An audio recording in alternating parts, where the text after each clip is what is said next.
前世我是个恋爱脑，对凤凰男丈夫好到无可救药，我包办了他所有的开支，为了他，我甘愿活成伺候恶婆婆的保姆。但没想到她在乡下早有相好，还有个私生子，母子俩说成亲戚，被她堂而皇之的接进家。我还信以为真，尽心尽力照顾，最后却被合谋杀死，财产拱手让人，重活一世。又回到小三母子俩进门的那时，想住家，行啊，滚去当保姆。大家好，开始今天的分享之前，希望你能给人间烟火点个订阅，我将会分享更多优质的内容。再度睁开眼，丈夫孙鹏正向我介绍一对母子，还是熟悉的说辞。远房表妹沈玉和她相依为命的儿子小义，他看不得孤儿寡母，就接家来住，但事先没和我商量，显得理所当然。可我是个恋爱脑，所以上辈子我对此非但没有任何不满，还好吃好喝供着这对母子，直到孙鹏开车把我撞死，霸占我所有财产，灵魂脱体而出的那一刻，我才知道真相。沈玉其实是孙鹏在乡下的相好，两人很早就未婚先孕，生下了私生子，但孙鹏隐瞒了这段关系，与我结婚，只为留在城里享受我父母留下的丰厚遗产。我真被当成了傻逼糊弄，性命、财产全部被夺走，连宠物猫球球也被私生子解剖虐杀，一切都没有了。如今我重活一世，这些账要一笔一笔慢慢算。姐姐你好，你真漂亮。沈玉对我露出微笑，面容质朴。婆婆在一旁开口，许婉，给母子俩拿点见面礼，3万5万都行，再去把房间收拾出来，床铺被褥买最好的给人家换上。婆婆也是助纣为虐的知情者，上辈子自打沈玉住进来，婆婆就不停让我给母子俩买东西送钞票，对我没有一分一毫疼惜。明明和孙鹏结婚后，是我把她从乡下接来，尽心尽力伺候，一个白富美硬是活成了保姆，还时不时拿钱给她当孝敬。可即使如此，得到的也只有嫌弃。婆婆见我没反应，不耐地催促，愣着干什么？去包红包啊！沈玉也笑了笑，让姐姐破费了。曹华揉了揉小义脑袋，快，谢谢阿姨。一家3个大人看着我的眼神中俱是隐藏着愚弄和嘲讽，私生子则直勾勾盯着蜷缩在沙发的球球。我瞥了他一眼，小玉，你看起来年龄不大，怎么有那么大的儿子？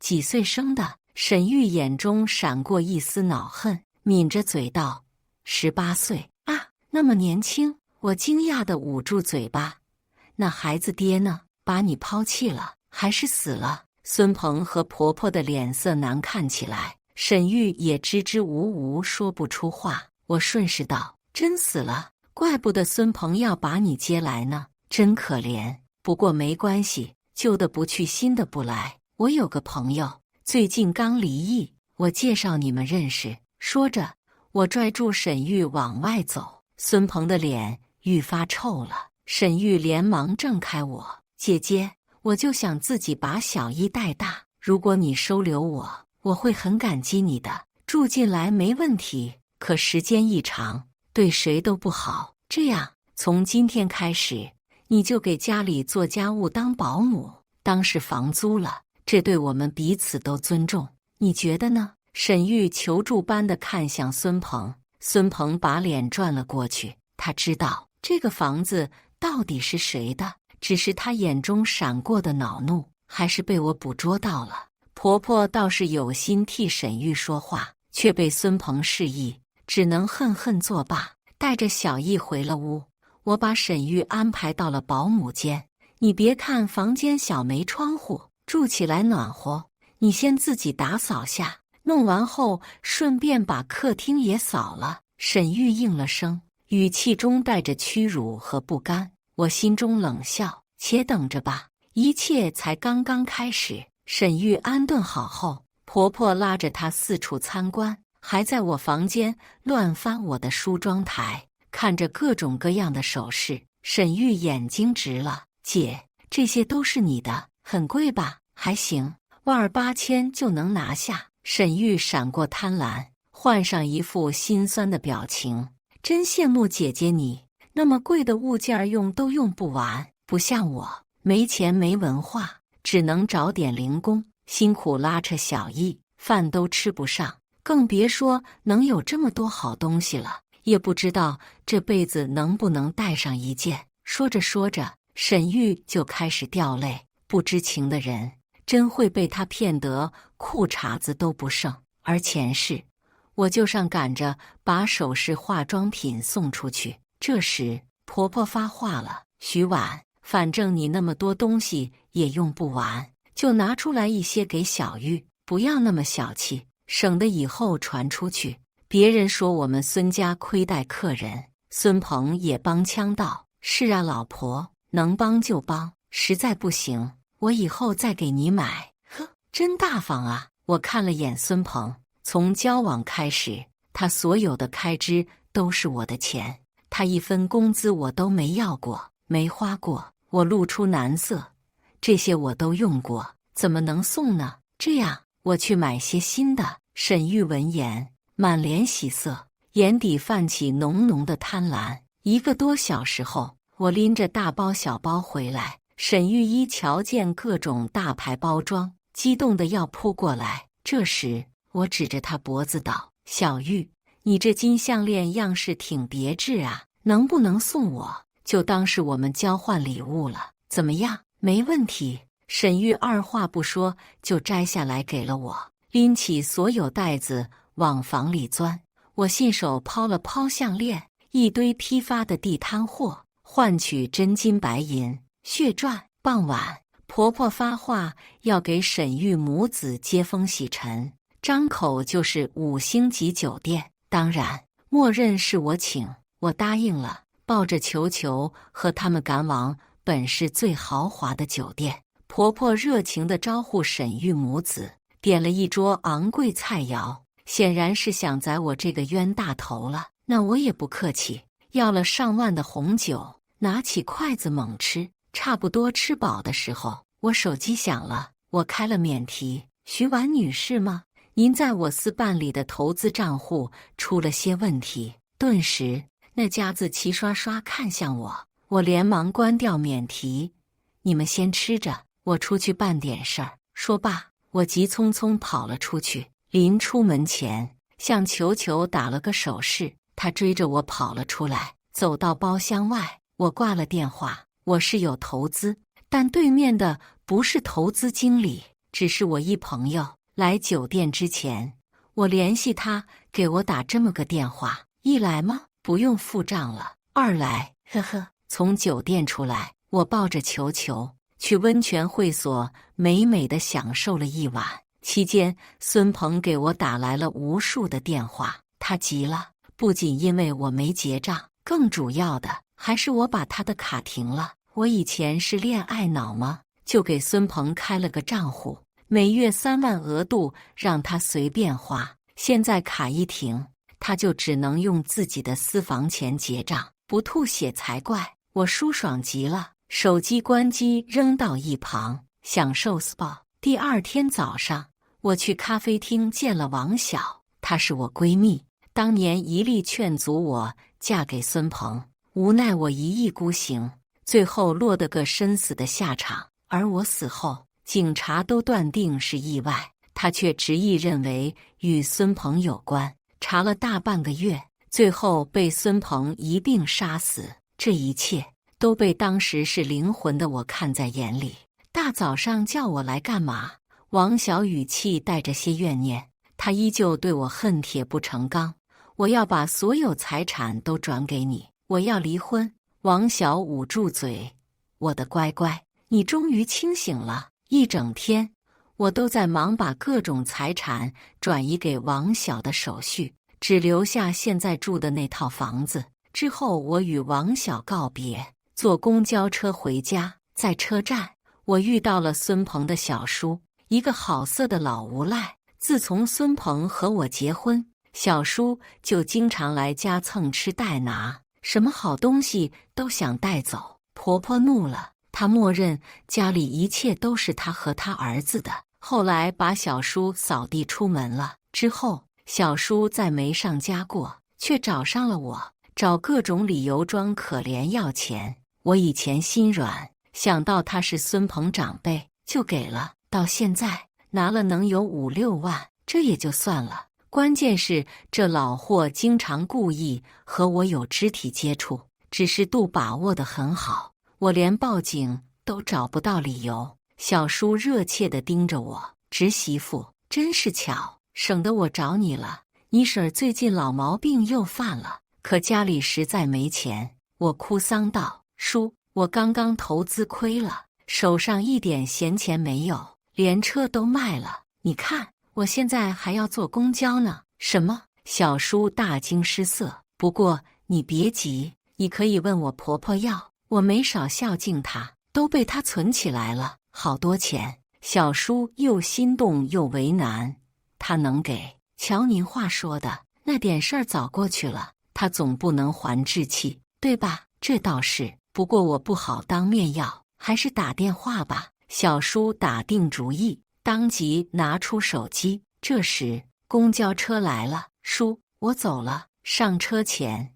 老货直勾勾往我胸口看，把我恶心的不行。等公交车开了3站路，我手机响了，拿出一看，那老货打来的。一接通，就听到他对婆婆一通狂喷，果然是没借到钱。隔着手机，我也能感觉到老货心中的怨念。我憋着笑，装作无意道：小叔，我也没想到婆婆她能那么不近人情，不过要我说，她就算不帮衬你，也该把乡下那套老屋给你，反正她也不回去了，就当尽了亲戚的情分。小叔没说话，挂断了手机，大概是去考虑这件事的可行性了。我忍不住嘴角上扬，要用魔法打败魔法。回到家，那家子一个不少的坐在客厅，见我进门，齐刷刷看过来。我把球球放到地上，孙鹏没问我失联那么久的原因，反而一脸笑容：老婆，你回来啦，小一要上学了，可在城里没户口，你给他们母子买套房吧。听到孙鹏厚颜无耻的要求，我一点不意外，上辈子他就是那么跟我提的。当然我没答应。孙鹏不甘心，软磨硬泡了我1个月，最后干脆把我灌醉，让我迷迷糊糊的就把钱给出去了。对不起呀，老公，我破产了。我迅速红了眼眶。破产？孙鹏跳了起来，沈玉和婆婆也张大了嘴巴。你们昨天有听到那个电话吧？我投资出了问题，欠了很多钱，所有财产都抵押给银行了。今天一天我都在处理这个事儿，现在咱家只剩下住的这套房子了。你个败家娘们，把我们孙家那么多钱都给败光了。婆婆瞪着我，目光好似要杀人。天地良心，家里所有，包括吃的用的，全是我婚前财产。孙鹏脸色也难看至极。老婆，你太胡闹了，那么多钱一下子就没有了。不行，家里的财产你不能再管了，这套房子你得转给我，不然我真怕你把它也败掉。他盯这个房子不是1天2天，总算名正言顺了。我没说话。孙鹏自顾自接着道：而且这样一来，我也方便把小易户口落在我名下，总不好让他没书念。你什么意思？我是想名义上收养小易，做他的监护人。呵，这是要和儿子相认了。婆婆忍着怒气：孙鹏说的对，再苦不能苦孩子，我看这样就挺好。徐婉，平白捡个儿子还便宜你了。沈玉更是楚楚可怜：姐，你就帮帮我吧，小易是个乖孩子，不能没书读啊。要是你愿意，我让他喊你妈也行。我听得鸡皮疙瘩掉一地。其实这次欠的债很多，还要还70-80万。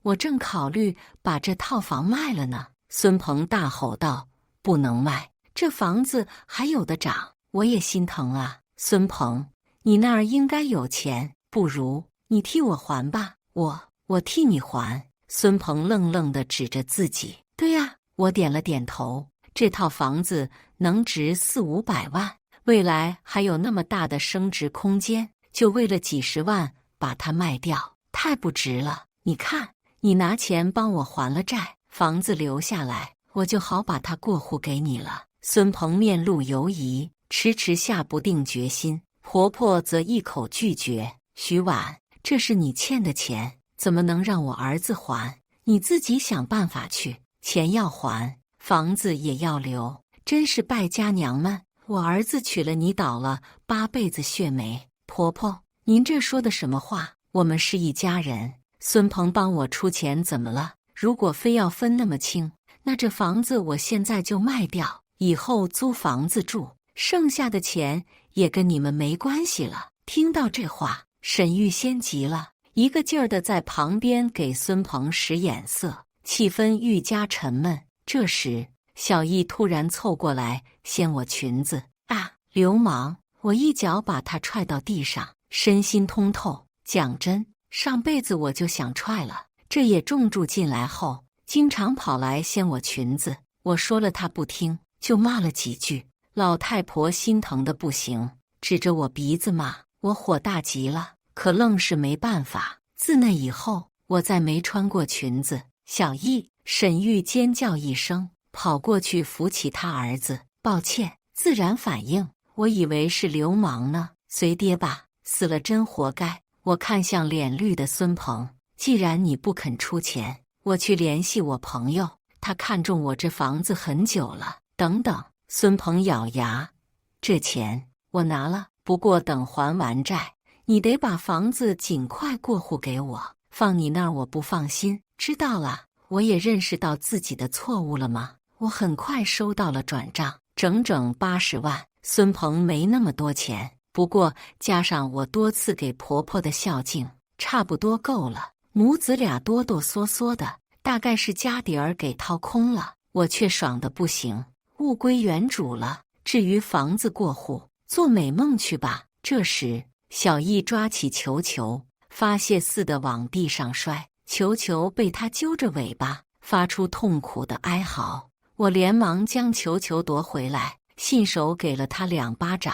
小易再次哇哇大哭，我心中却只有痛快。前世，小易特别喜欢虐待折磨球球，宠物医院我不知道去了多少次，偏偏拿这个小恶魔没办法。而我死后，没了我的保护，球球被他剖开肚子，活活流血而死，这也是我昨天带着球球的原因。我怕我不在，回来后他已经没了。徐婉，你干什么？他只是个孩子，永远都是这句话。婆婆对着我唾沫横飞，又看向孙鹏。小易都被他打成这样了，你看着干嘛？动手啊！孙鹏这下彻底忍不住了。徐婉，你太过分了，不就是只猫吗？怎么？你还想打我？看着孙鹏高高扬起的巴掌，我冷声道：“你往我脸上招呼，我就去报警起诉你家暴。这房子你也别想过户了，从此我们分道扬镳。”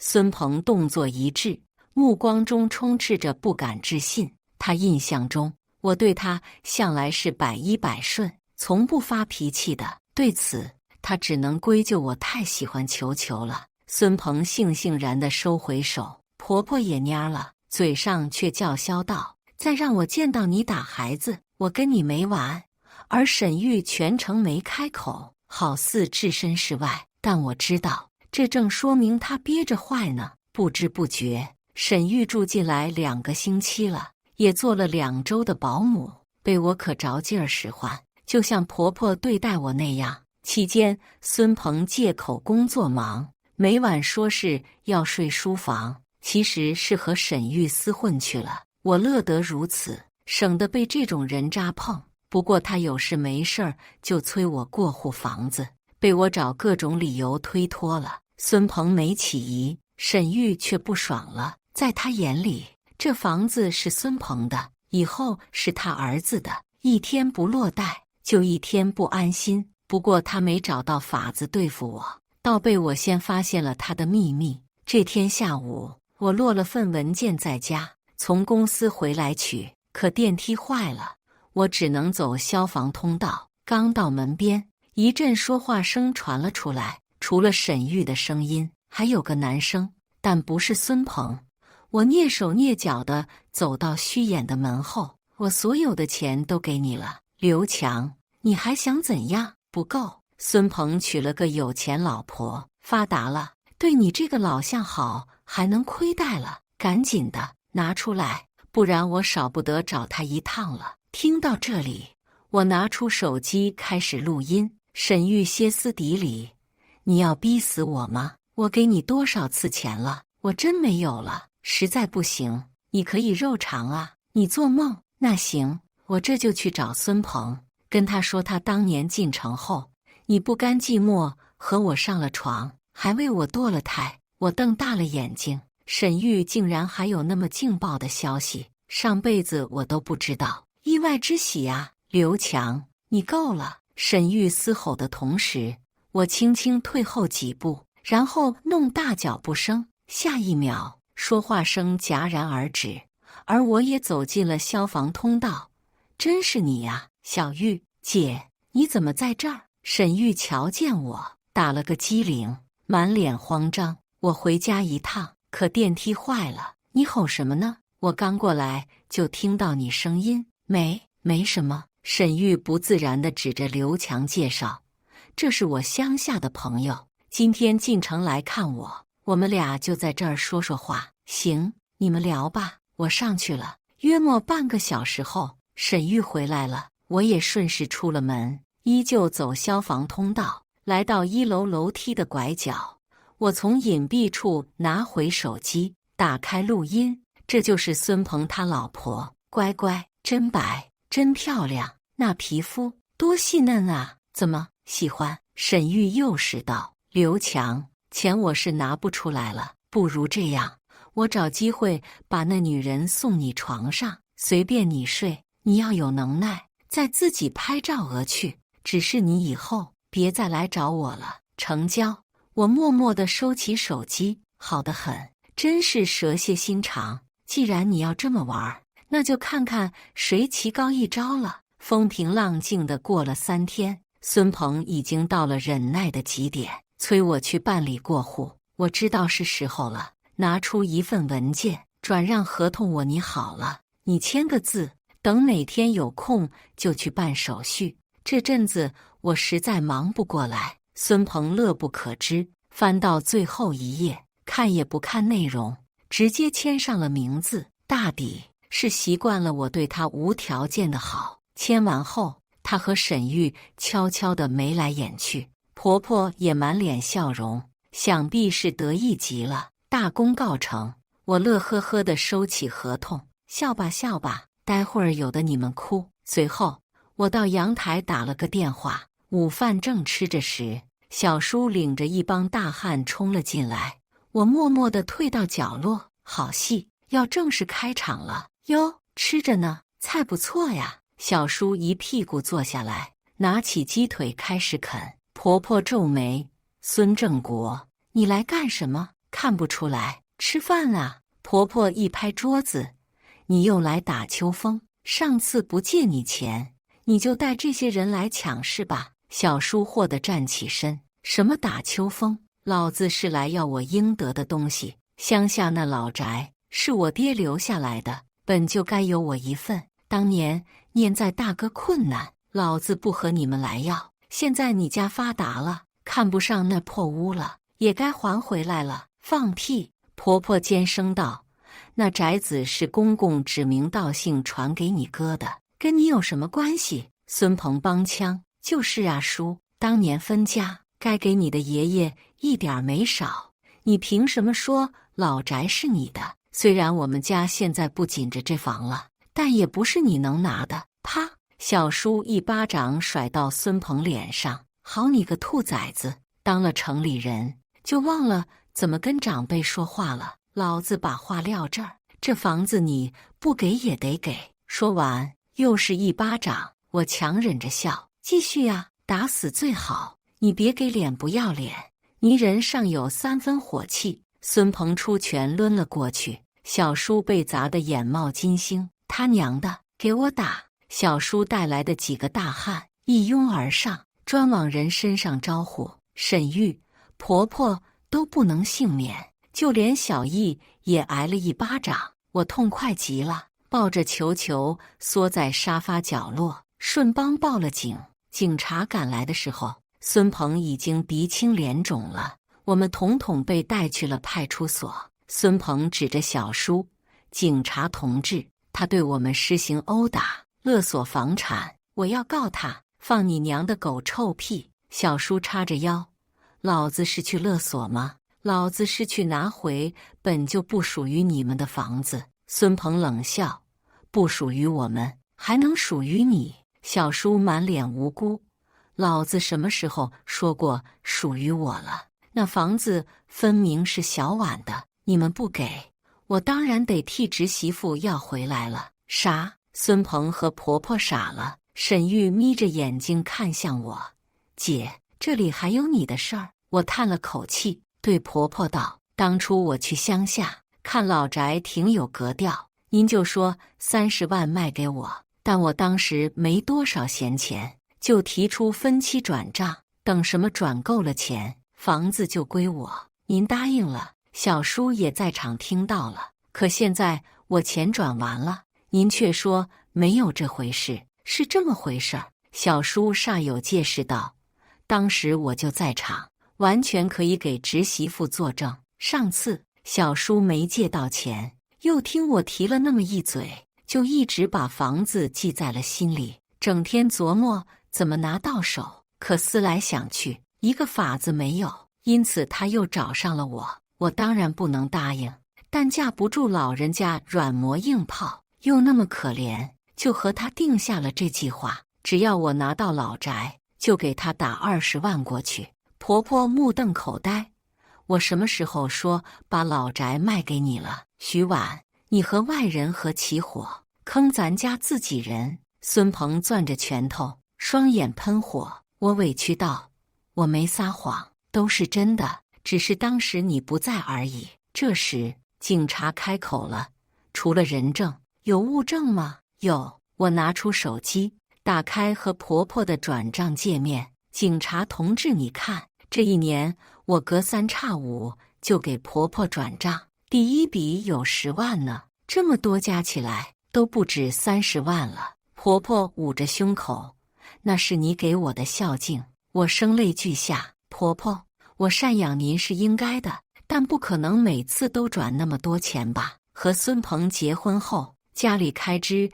全是我负责，我哪来这些闲钱？就为了孝敬您，要这样，我1年给您30多万，到您过世，我是不是得拿几百上千万啊？”我说的有模有样。警察又鉴定了转账为真，已然信了80%，但婆婆就是拒不承认有这回事。孙鹏也笃定我撒谎，那扭曲的脸色吓人极了。警察没办法，只能把这起房产纠纷转给了法院。由于人证物证俱在，法院把老宅判给了我。当然，宅基地是没有的，不过这已经足够了。判决当天，婆婆气晕了过去，孙鹏顾不上找我算账，连忙把他妈送去了医院。我没跟着去，借口工作忙回了公司。刚到办公室，手机就响了。小叔问我要钱来了。钱？什么钱？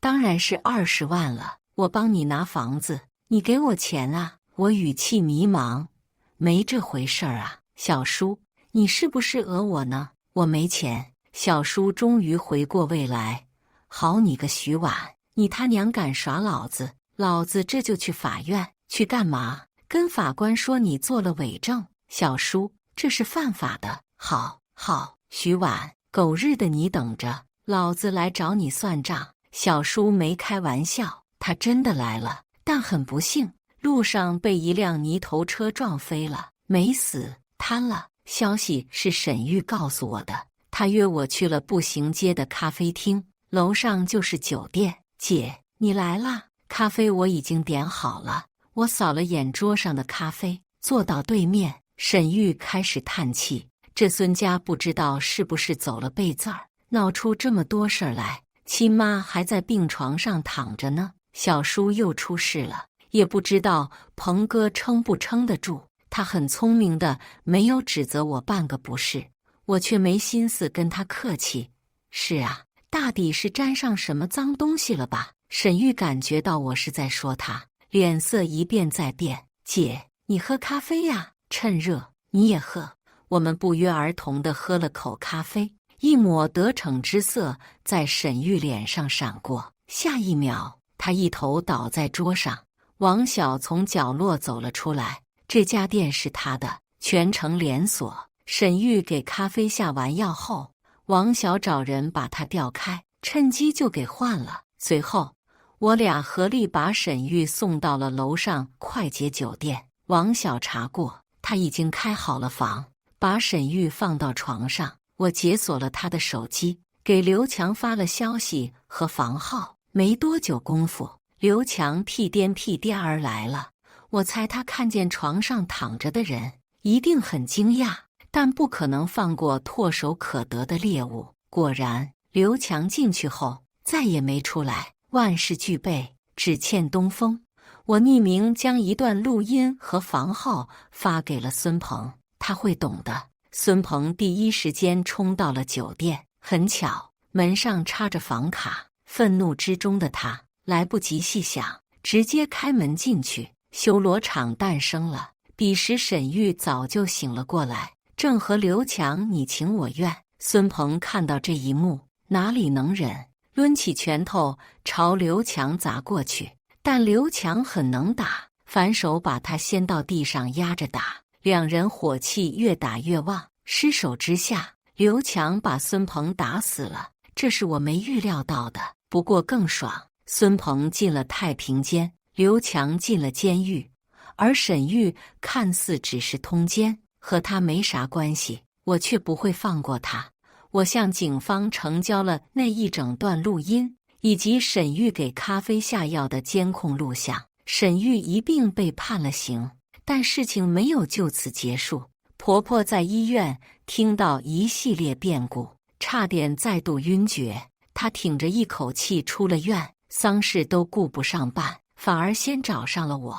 她直接摊牌了小易的身份，还让我收养他。小易是孙鹏唯一的儿子，你个下不出崽的东西，能把他养大还是你的福气呢。我冷笑道，你想得真美，赶紧滚出我的家，这是我的房子。婆婆嘶吼，什么意思？徐婉，我儿子死了，你就想赶人了，不认我这个老婆子了？告诉你，没门，你还得伺候我，你得给我养老，这房子也不是你的，你签了合同了。孙鹏死了，但小易还在，理应传给他，不过他还小，就由我这个奶奶替他过户。我们这就去办手续。我鼓起掌，老太太可以呀，不给你儿子收尸，却在这儿惦记我房子，这本就是我孙家的东西。婆婆满脸凶狠，你要不过户，我就让所有人知道你是个什么狼心狗肺的东西，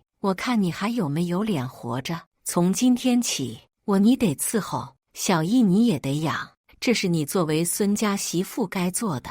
我慢条斯理地拿出合同，可我从来没签过房屋转让合同，这是一份离婚协议，也就是说，我和你儿子早离婚了。什么？婆婆笑容戛然而止，拿着协议的手疯狂颤抖。我给你1个小时，麻溜地滚出去，不然我告你非法入侵。婆婆又晕了，我发挥人道主义精神，打了120，然后把小易送去了孤儿院。毕竟我不是菩萨。后来婆婆醒了，上门来闹过，都没用，反而被警察教育了几顿。她只能灰溜溜地回了乡下，又被我赶了出去。婆婆这才想起老宅不是她的了，他自此一无所有，就像上辈子的我。他开始流浪，或许哪天就会死在某个角落，这与我无关。圣人都做不到以德报怨，何况我这种小女子。我出国进修了，王小陪着我，就当旅居，2个人合租一套房，生活别提多自在了。女人啊，还是得要自己过得好才行。以上就是今天分享的故事，大家有什么想说的、想吐槽的，欢迎在下方评论交流，也更希望能给人间烟火点个订阅，我将会分享更多优质的故事内容。